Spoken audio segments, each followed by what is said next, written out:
இன்னைக்கு மலேசியாவில் தமிழ் பள்ளி பிரச்சனை பற்றி நம்ம அலசி ஆராய போகிறோம். உங்களுக்கு தெரியும் தமிழ் பள்ளி பிரச்சனை எந்த அளவுக்கு இருக்குது. மலேசியாவில் இந்தியர்களோட ஆரம்ப கல்வி அடிப்படை பிரச்சனை பற்றி பேச போகிறோம். தமிழ் பள்ளிக்கு ஒரு அஸ்திவாரம், இந்தியர்களுக்கு ஒரு அஸ்திவாரமாக நம்ம கருதுகிறோம். இன்னைக்கு பாருங்க, நாட்டில் நிறைய வயலேஷன் பயணங்கள் ரொம்ப பிரச்சனைன்னு பேசுகிறோம்ல. சரியான ஸ்கூலு தமிழ் ஸ்கூலில் ஒழுங்காக இருக்கா மாற்றுக்கொண்டா போல இருக்கு. ஒழுங்காக நல்ல சூழ்நிலை, நல்ல வசதியான பள்ளிக்கூடம், நமக்கு பிள்ளைகளுக்கும் ஒரு நல்ல மனப்பான்மை இருக்கும். நம்ம நல்ல பள்ளிக்கூடத்தில் படிக்கிறோம், எதிர்காலத்தில் நல்லா வரணும்ட்டு. ஆனால் நம்ம ஸ்கூல்ல அப்படி இருக்க மத்துக்காவில் பாருங்க, வயிற்றுச்சலாக இருக்கும். மாட்டுக்கொட்டா போல மத்துக்காவில் ஸ்கூலே கிடையாது. தமிழ் ஸ்கூலு வீட்டில் படிக்க நீங்க நம்புறீங்களா? பின்னாடிகளே இந்த அவமானம் நடந்துகிட்டு இருக்கு. மலேசியாவிலே எஸ்டேட் வீட்டில் நடக்குது. 4 எஸ்டேட் வீட்டில் தமிழ் ஸ்கூல் நடக்குது. தமிழ் ஸ்கூல் போட்டு போட்டுருக்கானுங்க. இது அநியாயம் இல்லைங்களா? வயிறு எரியுது, என் பிள்ளை அதை படிக்கிறான். இதை யார் கேட்க போறா? நாங்க கேட்டு இருக்கோம், HRP கேட்டு இருக்கிறோம்.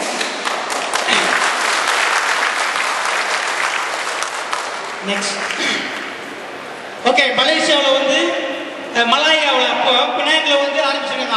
ஒரு நூற்றாண்டுக்கு நடந்துச்சு பாருங்க. 1816 அப்போயே வெள்ளக்காரன் காலத்தில் நமக்கு தமிழ் ஸ்கூல் இருக்கு. வெள்ளக்காரனுக்கு அக்கறை இருக்கு, தமிழ் ஸ்கூல் கட்டிருக்கிறான். அது யாரு கட்டினா? வெள்ளக்காரன் பாருங்க. நம்மள கூலிய கட்டினாலும் நமக்கு படிப்புக்கு அறிவை கொடுத்துருக்கிறான். எஸ்டேட் ஓனர்ஸ் முதலாளிங்க, அப்புறம் பிரிட்டிஷ் கவர்மெண்ட் அவங்க தமிழ் ஸ்கூல் கட்டிருக்காங்க. நெக்ஸ்ட் அப்புறம் Indian education committee review Tamil school education and propose teaching of Tamil in standard 4 and Malay language in standard 5. Next அப்புறம் பாருங்க, நல்லா கவனிங்க. சுதந்திரம் 54 வருஷத்துல வந்துட்டோம். மக்கள் தொகை பெருகி இருக்குமா இல்லையா? சொல்லுங்க. 53 வருஷத்துல யாருமே கல்யாணம் பண்ணலையா? மக்கள் தொகை பெருகலையா? எல்லாம் பிரம்மச்சரியா இருக்கிறோம். ஆனா பாருங்க, 57 அப்ப 888 ஸ்கூல் இருந்திருக்கு. ஆனா இன்னைக்கு பாருங்க 523 ஸ்கூல் அப்படியே குறைஞ்சிக்கிட்டே வருது. அநியாயமா இல்ல? நம்ம மக்கள் தொகை பெருகலையா? ஒரு ஸ்கூல் கூட புதுசா கட்டலாங்க, என்னென்னமோ கட்டுறான், 100 மாடி கட்டுறான், பிளான் போட்டான், நிதி ஒதுக்குறான். ஆனா தமிழ் ஸ்கூல்ல கண்டுக்கவே மாட்டான். எப்படியாச்சும் தொலைக்கணும்னு நினைக்கிறான். அவன் காலடியில் தான் உழுந்து கிடக்குறானுங்க சில பேர். நெக்ஸ்ட் ஒன்னொரு, இப்போ கிட்டத்தட்ட 2 லட்சம் பிள்ளைங்க இந்திய மாணவர்கள் ஆரம்ப கல்வியை படிச்சுட்டு வராங்க. அதுல சரிபாதி மலை ஸ்கூல்ல தேசிய நேஷனல் ஸ்கூலுக்கு போறாங்க. இன்னொரு 1 லட்சம் தமிழ் ஸ்கூல்ல படிக்கிறாங்க. தமிழ் ஸ்கூல்ல படிக்கிறவங்க 523 தமிழ் ஸ்கூல்ல படிச்சிருக்கிறாங்க. கிட்டத்தட்ட 1 லட்சம் மாணவர்கள். இன்னொரு 1 லட்சம் பாருங்க அநியாயமா வேற இடத்துக்கு போறாங்க. ஏன் இந்த 1 லட்சம் அநியாயமா அங்க போறாங்கன்னாக்க தமிழ் ஸ்கூல்ல சரியில்லை, அதனால அங்க போடுறாங்க. இதுக்கு காரணம் யாரு பாருங்க, பாப்போம். நெக்ஸ்ட் பாருங்க, இந்த மாதிரி கொடுமைங்க நிறைய பேர் நீங்க தமிழ் பள்ளிக்கூடத்தில் படிச்சிருப்பீங்க. உங்க பிள்ளைங்க படிப்பாங்க. நமக்கு கொஞ்சம் உணவு வேணுங்க. நாமளும் நம்ம வீட்டு பிள்ளைங்க ஆடு மாடா பாருங்க கொடுமைய.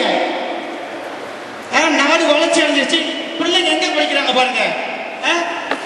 கேபிள் கண்டெய்னர்ல ஸ்கூலு புது கட்டடம் பேப்பர்ல பத்திரிகை செய்தி போட்டுறான். புது கட்டடத்தை திறந்து விட்டார், இந்த பள்ளி அந்த பள்ளியில புது கட்டடத்தை வந்து புது கட்டடம் அப்பதான் கண்டெய்னர் கொடுக்குறான். கடன் பத்தாங்க பெருசா போட்டுக்கிறானுங்க. கோழி முட்டை விட்டாக்கா ஊரே கூட்டிடுவாங்க. ஒரு முட்டையை விட்டுட்டு ஊரையே கூட்டிடுவாங்க. குப்பை கத்தும் பாருங்க. அந்த மாதிரி ஒரு சின்னோண்டு கண்டெய்னர் விட்டுட்டு ஸ்கூல்ல கட்டிட்டு பணம் காட்டுறானுங்க பாருங்க. இன்னொரு கொடுமை எங்க இருக்குதுங்களா? லுக்கூட் தமிழ் ஸ்கூல்ல டபுள் ஸ்டோரி ஷாப் ஃப்ளோர்ல நடக்குது. என்னங்க அநியாயம்? கவர்மெண்ட் பணம் இல்லையா? ஏன் நம்மள ஒதுக்குறான்? நம்ம கேட்கறது இல்ல. நம்ம தலைவர்கள் சரியா கேட்க, சரியான தலைவர்கள் இல்ல. இன்னைக்கு கேட்போம். இல்லங்க பாருங்க கொடுமையை பாருங்க. ஸ்கூல் எங்க இருக்கு? கிராமத்து வீடு, எஸ்டேட் வீடு இன்னமும் இருக்கு. நாடு எங்க என்னமோ ஹைட்டாய் அது இது சொல்றான். கோடி என்னமோ பிளான் போடுறானுங்க. தமிழ் ஸ்கூல்ல கண்டுக்கவே மாட்டான். இதெல்லாம் கேட்கணுமா கேட்கக்கூடாதா? கேட்போமா? Okay good. நெக்ஸ்ட்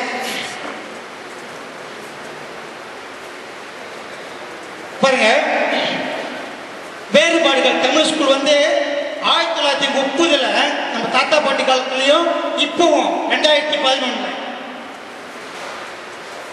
1930 இப்படி இருந்து பாருங்க. ரொம்ப மோசமான சூழ்நிலை. ஓடு கூற உள்ள பள்ளி தான். பலகை, சைக்கிள் பலகைலாம் இருக்கு. இப்ப பாருங்க 2010 பாருங்க என்ன வித்தியாசம் பாருங்க. நீங்க பாருங்க, நல்லா கவனிங்க. 1935 30 இது 2010. என்ன பெரிய வித்தியாசம் பாருங்க. அது பிளாக் அண்ட் ஒயிட்டா இருக்கு, இது கலர் சாயம் அடிச்சிருக்கான். கலர் அடிச்சு நம்ம ஏமாத்தலாம். So next இங்கதாங்க விஷயம் இருக்கு. இருங்க பாருங்க, Malay school, Chinese school and Tamil ஸ்கூலுக்குள்ள வேறுபாடு பாருங்க. நல்லா கவனமா பாருங்க, ஆத்திரம் வரும் பாருங்க. இது வந்து பத்துக்காவன், நான் பத்துக்காவன்ல இருக்கிறேன். பத்துக்காவன்ல மலாய் ஸ்கூல் பாருங்க. இந்த ஸ்கூல் நம்புவீங்க நீங்க வந்து பாருங்க, என்ன பாத்தீங்கன்னா பயப்படுவீங்க. இந்த ஸ்கூல் அரண்மனையான்ட்டு அவ்வளவு பெருசு. செகண்டரி ஸ்கூல், பிரைமரி ஸ்கூல் அப்படி கட்டிட்டான். செகண்டரி ஸ்கூல் பக்கத்துல அதுவும் அப்படிதான் இருக்கு. முத பத்துக்காவனுக்கு வந்தப்ப நானே பயந்துருக்கேன், அவ்வளவு பெரிய ஸ்கூல். இதோ பாருங்க, சைனீஸ் ஸ்கூல் இப்பதான் கட்டினான் ரீசென்ட்லி. மாளிகை மாதிரி கட்டிருக்கான். இந்த மாதிரி டபுளா 2 மண்டபம் மாளிகை மாதிரி இருக்கு பாருங்க. இது பாருங்க, இதோட கதை என்னன்னா, முதல்ல வந்து சைனீஸ் ஸ்கூல் வந்து இப்படிதான் இருந்துச்சு. ஒரு 2 மாடி கட்டிடம். அதுக்கு பதிலா பத்துக்காவன்ல மாளிகை கட்டி வச்சிருக்கான். அரசாங்கம் கட்டி கொடுத்துருக்காங்க. இப்பதான் போன வருஷம் 2010 கட்டி முடிச்சு பிள்ளைங்க படிக்கிறாங்க. இது பாருங்க, மலை ஸ்கூல். இந்த ஸ்கூல் தான் படிச்சுட்டு இருந்தாங்க பிள்ளைங்க. அப்ப பத்துக்காவன்ல மலை ஸ்கூலே கிடையாது.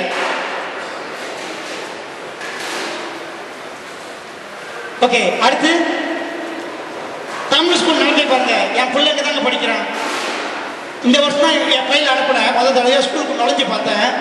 அது வீடுன்னா எப்படி இருக்கும்? அடுப்பாங்கரை இருக்குமா இல்லையா? இன்னமும் அந்த அடுப்பாங்கரை இருக்குங்க. அதை உடைச்சிருக்காங்க அடுப்பை. ஒன்னும் அப்படியே தெரியும், பார்த்தா அடுப்பாங்கரை வயிற்று எரியுதுங்க. கவர்மெண்ட்டுக்கு டாக்ஸ் கட்டுறாங்க. ஆனா நம்ம ஸ்கூலை கவனிக்க மாட்டோம். நம்ம கேட்கணுமா கேட்கறதா?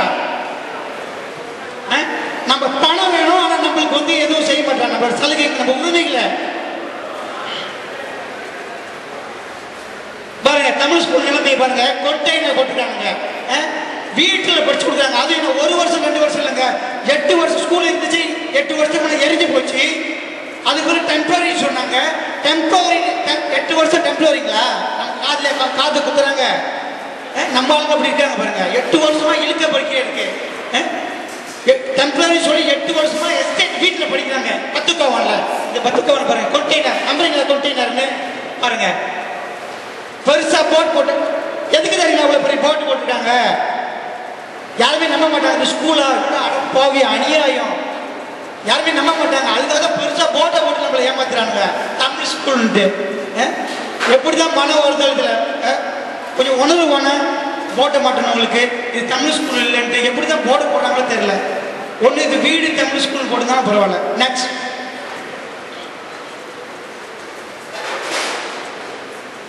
ஓகே, இது வந்து மலக்கா பரளி மாவுல ஒரு தமிழ் பள்ளியோட நிலவரம் பாருங்க. நேற்று கூட நான் அங்குள்ள ஒரு ஆசிரியர் தொடர்பு கொண்டு அங்குள்ள நிலவரத்தை கேட்டேன். நான் மரளி மாவுல தமிழ் ஸ்கூல்ல ஏதோ பிரச்சனைனால வந்து டெம்பரரியா வந்து ஸ்கூலா மணங்கா கூட இணைஞ்சி அந்த தமிழ் ஸ்கூல் நடத்திட்டு வராங்க. இப்போ 2007 இருந்து 2007 வந்து ஒரு நிலம் வந்து அப்ரூவல் கொடுத்துருக்காங்க பாருங்க. அப்ரூவல் கொடுத்து போர்டு போட்டுருக்காங்க. 2010 வந்து சைன் போர்டு போட்டாங்க. ஆனா இது வரைக்கும் 2007 இருந்து தும்பாங்கல தான் இருக்கு அந்த மரளிமாவ் தமிழ் ஸ்கூல், ஒரு செகண்டரி ஸ்கூல் கூட. ஏன் இந்த நிலைமை? ஏன் என்ன ஆச்சு? அப்படியே ஒண்ணு நம்ம தும்பாங்க, நம்மளும் தும்பாங்கல தான் இருக்கோமா? நம்ம சிட்டிசன் இல்லையா? நமக்கு உரிமை இல்லையா? நம்மளையே கண்டுக்க மாட்டான். ஏன் கவர்மெண்ட் பணம் இல்லையா? இதெல்லாம் வந்து பாருங்க ஏமாத்துற வேலை. ஸோ அவங்களுக்கு சரியான நம்ம பாடம் கற்றுக் கொடுக்கணும். கற்றுக் கொடுக்கணுமா இல்லையா? இனியே நம்ம கற்றுக் கொடுக்க போகணும். நெக்ஸ்ட் பாருங்க, அதே மருதி மாவுல எவ்வளவு பெரிய ப்ராஜெக்ட் பாருங்க. 2008ல் 2008 பெரிய பள்ளிவாசல் பெருசு கட்டியிருக்காங்க. அப்புறம் பெரிய லைப்ரரி. இது வந்து இந்த விவசாயிகள் சம்பந்தப்பட்ட ஒரு கட்டிடம். அது வந்து 2009. இது பாருங்க 2007 பெரிய லைப்ரரி கட்டியிருக்கிறான். ஒரு பாலிடெக்னிக் 2007 தான் கட்டியிருக்கிறான். இது வந்து ஸ்கூலா முன்னாங்க மரளி ஸ்கூலா கபான்சார் மரளி மாவு 2 இடம் பத்திரன்னு 2வது ஸ்கூல் வர கட்டிக்கிறான் 2007. ஆனா தமிழ் ஸ்கூல் 2007 நிலம் கொடுத்து இது வரைக்கும் கட்டலாம். ஆனா 2007 மற்றெல்லாம் கட்டிட்டான் பாருங்க. அடுத்து பாருங்க நிறைய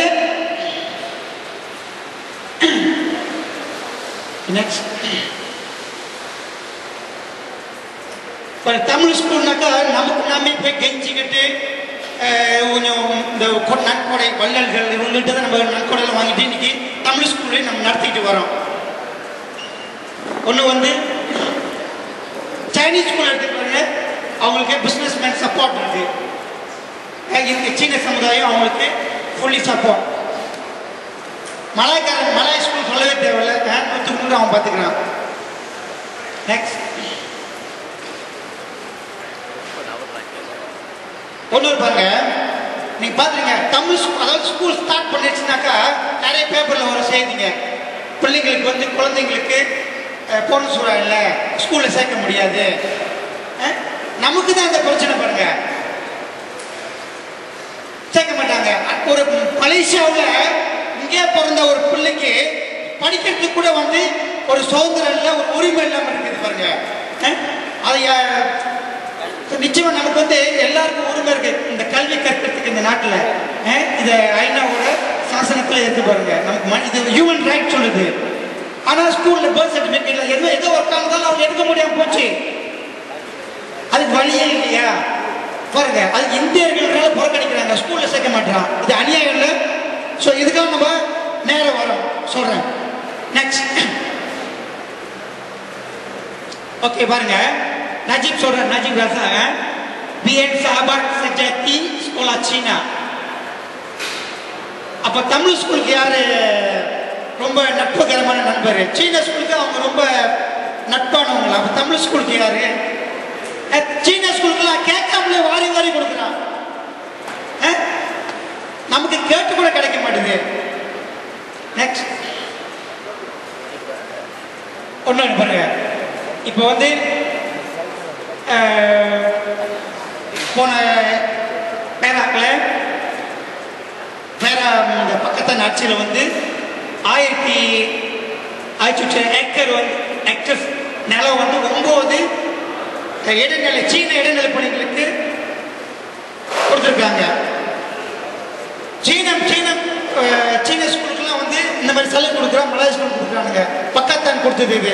ஆனால் தமிழுக்கு நம்ம தமிழ் ஸ்கூலுக்கு ஒரு சொல்லுவாங்க ஒரு துண்டு நிலமன்னு கொடுக்கல பாருங்க. நம்மளை ஏமாத்தி இருக்கிறானுங்க. அவனும் சரி இவனும் சரி நல்லா திட்டு பாருங்க. இப்போ பாருங்க, அரசாங்கம் வந்து மற்ற பள்ளிகளுக்கெல்லாம் ஆசிரியர்களை வந்து நியமிக்கிறாங்க. ஆனால் தமிழ் ஸ்கூலுக்கு வந்து இதே பிரச்சனை தான். ஸ்கூல் ஆரம்பித்தாலே பிரச்சனை. இந்த ஸ்கூலில் வாத்தியார் பத்தல, இந்த ஸ்கூலில் பெரிய வாத்தியார் இல்லை, இந்த மாதிரி பிரச்சனை இருக்கு. அடுத்து பாருங்க, சீன ஸ்கூலுக்கு வந்து பிஸ்னஸ் மேன் சப்போர்ட் பண்ணுறாங்க. மலைய ஸ்கூலுக்கு வந்து அம்னோ கவர்மெண்ட் சப்போர்ட். ஆனால் நமக்கு யாருமே இல்லைங்க. நமக்கு பிஏனோ பக்கத்தானோ யாரும் நமக்காக கால் கொடுக்கறதுக்கு இது வரைக்கும் இல்லை. நெக்ஸ்ட் ஸோ இதெல்லாம் வந்து நம்மள அவங்க நினச்சிக்கிட்டாங்க நம்ம மூஞ்சில சாணி பூச்சிட்டேன்னு. ஆனால் இனி நம்ம அவங்களுக்கு பாடம் கற்றுக் போகிறோம். நெக்ஸ்ட் ஸோ இதெல்லாம் வந்து பாருங்க ஒரு ஸ்லோ பாய்சன் சொல்றாங்களே, அந்த மாதிரி நம்மளை திட்டமிட்டு இது நம்ம இனத்தை ஒழிக்கிறது. இந்த மாதிரி ஸ்கூல்ல ஏன் செய்ய மாட்டான்? இந்த நாட்டில் வந்து தமிழ் ஸ்கூல்ல இருக்கக்கூடாது. இப்போ சீனன் கூட அண்மையில் பேப்பர்ல பார்த்துக்கலாம். ஒரு கல்விக்குழு போயிட்டு அரசாங்கத்திட்ட போய் கேட்டுட்டாங்க, இந்த மாதிரி எங்களுக்கு வந்து நாங்கள் புதுசாக ஒரு சின்ன பள்ளி வேணும், இவ்வளோ இந்த இடத்துல ஒரு நிறைய மக்கள் இருக்காங்கன்ட்டு அவங்க சொல்கிறாங்க. அரசாங்கத்தில் வந்து நேஷனல் ஸ்கூல் கட்டுறதுக்கு தான் வந்து பிளான் இருக்குன்னு சொல்கிறாங்க பாருங்க. அப்போ நம்மளோட உரிமை, நம்ம தாய்மொழி படிக்கிறது நமக்கு உரிமை இல்லையா? ஸோ இது வந்து நம்மள ரொம்ப கவனமா இருங்க.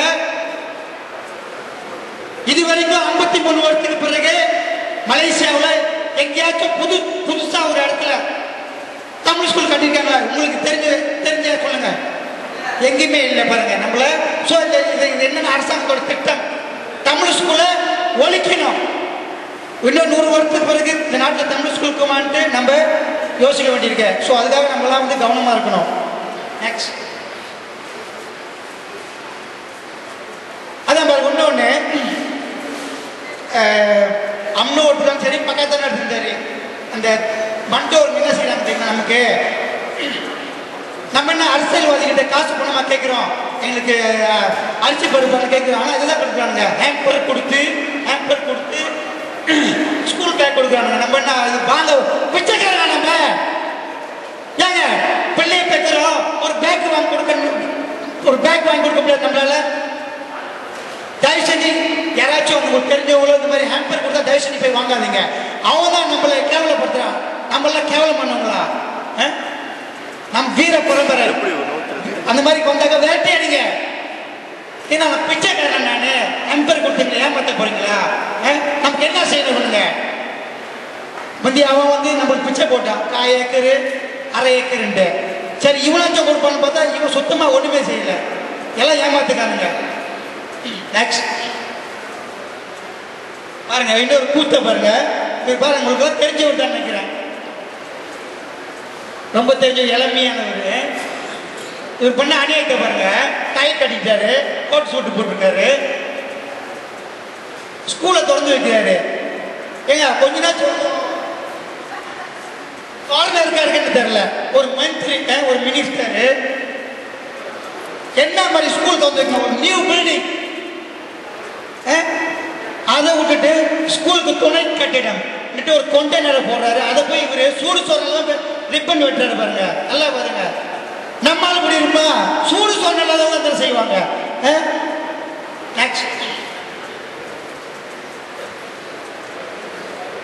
ஸோ இதனால வந்து ஒரு தமிழ் பள்ளிங்கிறது வந்து நம்ம எனக்கோட அடையாளம். தமிழ் பள்ளி, ஆலயம் இதெல்லாம் தொடர்ந்து இருக்கணும்னா இதெல்லாம் வந்து ஓகே. ஏன் வந்து தமிழ் ஸ்கூல் நமக்கு வேணும்? ஏன் தமிழ் ஸ்கூல் வேணும்னாக்கா இது வந்து நம்ம இனத்தோட அடையாளம், இதெல்லாம் நம்ம தற்காக்கணும்.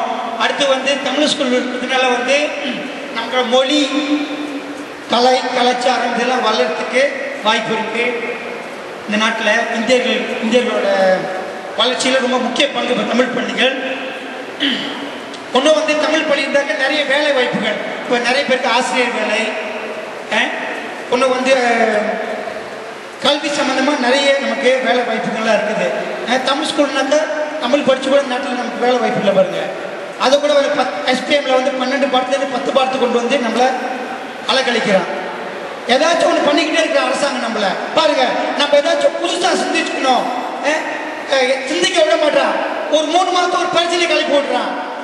போன வருஷத்தில் பாருங்க SPM பாடத்தில் 12லேருந்து 10 கொண்டு வந்தான். அப்போ நம்ம மக்கள் வந்து குரல் கொடுக்க ஆரம்பிச்சாங்க. அப்புறம் என்னென்ன பிரச்சனை, இப்போ இன்டர்லாக் பிரச்சனை ஓடிட்டு இருக்கு. அப்போ இதுலேயே நம்ம அரசாங்கம் இது வந்து ஒரு டெக்னிக் பாருங்க, இதெல்லாம் புரிஞ்சுக்கணும். நம்ம இப்படியே சண்டை போட்டு சத்தம் போட்டுட்டு பேப்பரில் நம்ம கத்திட்டு கிடக்கணும். வேற பற்றி நம்ம சிந்திக்க விட மாட்டான் பாருங்க. இன்னொரு 3 மாதம் இன்னொரு பிரச்சனை கிளப்பி விடுவான். அரசாங்கத்தோட தந்திரம் நல்லா தெரிஞ்சுக்கங்க. நம்மள இதே மாதிரி சிந்திக்க விட மாட்டான்.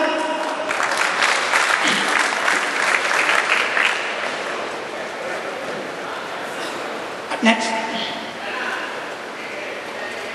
சார், இதெல்லாம் பழக்கப்பட்டமான வார்த்தை. இனிமே பற்றி எவ்வளோச்சும் ஓட்டு கேட்க வந்தாக்கா இந்த சாரு தோலுங்களா துவான் தவுக்கே தோலுங்களா ஓய்வி இப்படிலாம் யார்ட்டு கேட்கக்கூடாது. ஓட்டு கேட்க வரானாக்கா ஸ்கூல் கட்டி கொடுக்க போறியா, என்ன செய்ய போற, லெட்டர் கொடுன்னு கேட்கணும்.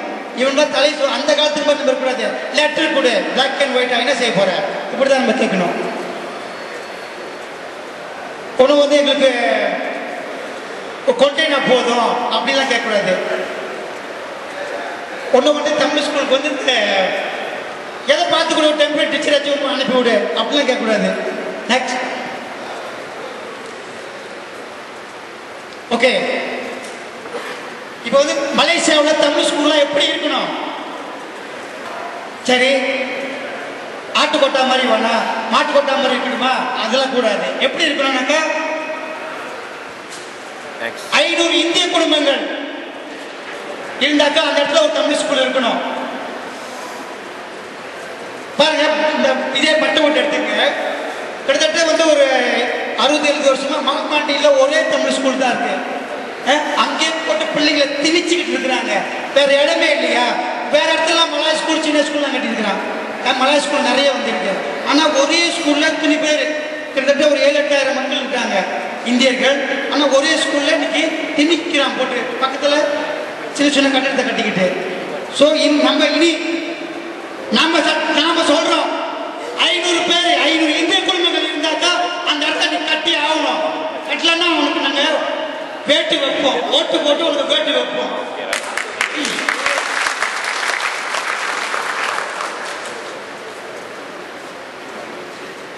ஒன்று வந்து எல்லா தமிழ் ஸ்கூலும் சொந்த நிலத்து வேணும். அதாவது ஃபுல் எய்டட் ஸ்கூல் தான். இப்போ வந்து பந்தோன் பொண்ணுன்றான் இந்த மாதிரி தனியார் நிலத்தில் வர இருக்கு. ஸோ அப்படின்னா இல்லை, கவர்மெண்ட் எடுத்து எல்லாமே பந்தோன் ராஜான் ஸ்கூலாக இருக்கணும். அதுதான் நம்ம கேட்குறோம். அந்த இதுதான் ஒன்று வந்து எல்லா ஸ்கூல்லையும் வந்து தடிக்கா இருக்கணும். இது கட்டாயமா. நெக்ஸ்ட்.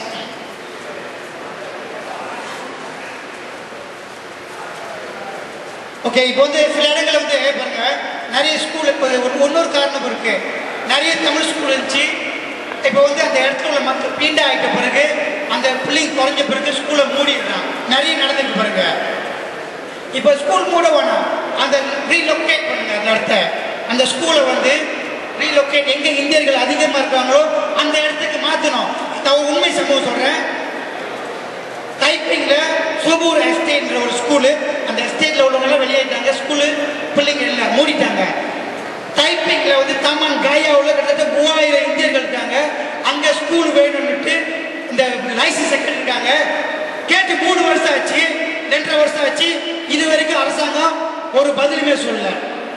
நீ ஸ்கூல் கட்ட வேணாம், நாங்க பிச்சை எடுத்தாச்சும் ஸ்கூல் கட்டுறோம், நீ லைசன்ஸை கொடுக்கலாம்ல, அதையும் கொடுக்க மாட்டான். நெக்ஸ்ட் பாருங்க, ஸ்கூல் ஒரு தமிழ் ஸ்கூல்னாக்கா நல்ல வசதியா ஒரு assembly hall, meeting hall, computer lab, 25 class room இருக்கணும். Computer lab, library, teacher office. முக்கியமாக ஒன்று சொல்ல வந்துட்டேன் பாருங்க. அந்த காலத்துல ஸ்போர்ட்ஸ் எடுத்துங்க, நம்ம ஆளுங்க தான். ஜெகதீஷன், நிறைய பேர், பெரிய நிறைய பேர், சுப்பிரமணியம், நம்ம ஆளுங்க. ஸ்போர்ட்ஸ்னாலே நம்ம ஆளுங்க தான். இப்போ தமிழ் ஸ்கூல்ல தடையிலே இல்லைங்க. எப்படிங்க ஒலிம்பிக்ல ஓடுவேன் என் பையன்? இப்போ வந்து புதுசாக ஒரு சிஸ்டம் அன்னைக்கு ஸ்கூல் வார்த்தை சொன்னாரு, சத்து மூரே சத்து சுக்கானா. தடையிலே இல்லை, எங்கேயா ஓடுவான் என் பிள்ளை? வெக்கமா இல்லை?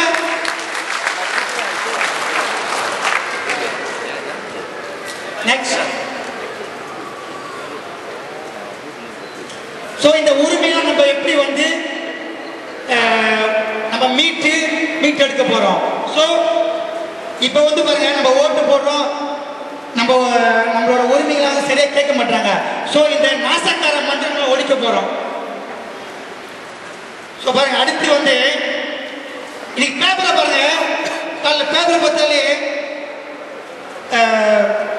நில பிரச்சனை, வீடு பிரச்சனை, ஸ்கூல் பிரச்சனை, கடைசியா நம்ம போராட சுடுகாடு, அங்க கூட பிரச்சனை. நிம்மதியா நம்மளால சுடுகாடுல இருக்க முடியல. சுடுகாட்டை ஒருத்தர் ப்ராஜெக்ட் போடுறான். பிரச்சனை. ஸோ நம்ம இந்த பிரச்சனை தீர்வு பண்ணணும்னாக்கா நமக்கு வந்து அரசியல் பலம் வேணும். இந்த பொலிட்டிக்கல் பவர், இன்னைக்கு பாருங்க, நம்ம பிரச்சனைலாம் வந்து நம்ம ஓட்டு போட்டு அனுப்புறோம். பேசுறாங்களா நம்ம பிரச்சனையை? ஸ்கூல் நலத்தை பத்தி பேசுறாங்களா? இல்லை. ஃபர்ஸ்ட் லேடியா அதோட வரவு செலவு கணக்கு கேட்குறாங்க. அப்புறம் நீர்மூழ்கி கப்பல் அது என்ன எவ்வளோ நஷ்டம் அதை பற்றி பேசுகிறேன். தமிழ் பிரச்சனையை பேச மாட்டாங்க. அதுக்காக ஓட்டு அனுப்பணும். ஒரு எம்பியாச்சும் நம்ம பிரச்சனை பற்றி தமிழ் ஸ்கூல் பிரச்சனை பற்றி பேசுகிறானா, நலத்தை பற்றி பிரச்சனை பேசுகிறானா, பேச மாட்டான்.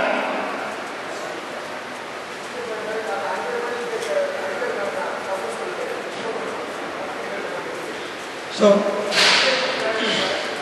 நெக்ஸ்ட் பாருங்க, இது பாருங்க இன்னைக்கு என்ன சனிக்கிழமை நம்பர் இருக்கு, டோட்டோ நம்பர் இல்ல, இதுதான் வந்து நம்மளோட எதிர்காலத்தை நிர்ணயிக்க போற நம்பரு. நல்ல ஞாபகம் 1538. இது நம்ம பிறந்த நாள் மறந்துடணும், இதை மறக்கக்கூடாது. என்னன்னா 1538 நாம திட்டம் போட்டிருக்கிறோம். வெற்றி நிச்சயமா நம்ம போக போறோம். நம்ம தலையெழுத்தை மாற்ற போறோம்.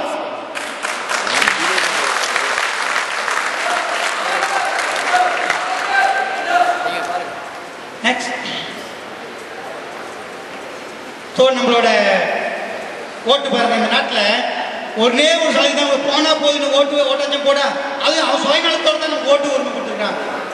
நம்ம தெளிக்கணுமே, இவனுக்கு சொல்ற காசு போட்டா நம்ம தெளிச்சிடலாம், ஆட்சியை பிடிச்சிடலாம். அதில் போனா போது கொடுத்துருக்கான் உங்களுக்கு. தயவு செஞ்சு இனிமேப்பட்டு முதல்ல நம்ம வீட்டிலே ஆரம்பிச்சிடுவோம். ஓட்டு இதை பற்றி யாருக்கு போடணும், எவனுமே சரியில்லையா எவனுக்கே போடாதீங்க, நம்மளுக்கு மட்டும் போடுங்க.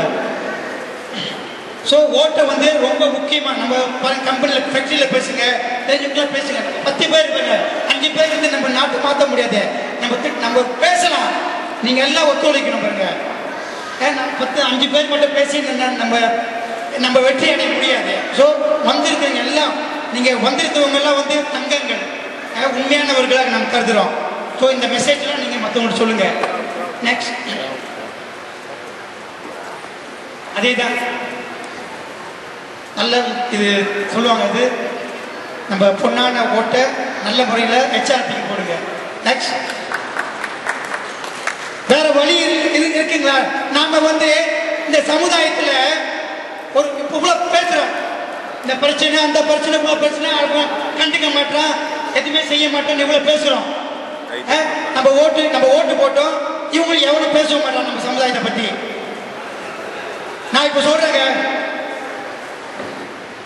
இந்தியர்களோட பிரச்சனைகளை, இந்தியர்களோட உரிமைகளை எழுந்து நின்று தைரியமாக கை நீட்டி பேசக்கூடிய ஒரே ஆள் மட்டுமே. நன்றி.